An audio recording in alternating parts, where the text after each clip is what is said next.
مجھے طاقت کی ضرورت ہے۔ انسان میں طاقت ہو تو وہ نوکری کرے گا، نہ کہ میری طرح ساری ساری رات گھر میں بیٹھا رہے گا۔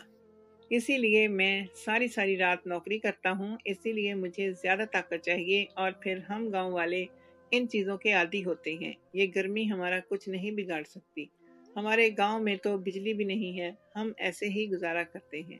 اس کی بات سن کر میں خاموش ہو گئی۔ میں نے ناک پر کپڑا رکھتے ہوئے دودھ میں کچا انڈا پھینٹا اور اسے دیا۔ میرے لیے تو اس کی بدبو ہی ناقابل برداشت تھی، لیکن میرے شوہر نے دیکھتے ہی دیکھتے وہ گلاس بھر دودھ پی لیا اور پھر کہنے لگا کہ اب ناشتہ لگا دو۔ پھر اس نے خوب پیٹ بھر کر ناشتہ بھی کیا اور تھوڑی دیر بعد سونے کے لیے لیٹ گیا۔ وہ رات بھر کا جاگا ہوا تھا، لیٹتے ہی سو گیا۔ اس کے سونے کے بعد میں نے گھر کی صفائی کی، کھانا بنایا۔ دوپہر کے بعد وہ اٹھا تو اس نے مجھے اپنی باہوں میں بھر کر بستر پر پٹک دیا۔ کہنے لگا، میری نوکری ایسی ہے کہ ہمیں دن کو رات اور رات کو دن بنانا ہوگا۔ تم ساری رات جو چاہے کرتی رہو، لیکن دن کو تمہیں میرے پاس آنا ہوگا۔ یہ کہہ کر وہ مجھ سے اپنا حق وصول کرنے لگا۔ اس کی محبت میں بہت ہی شدت تھی۔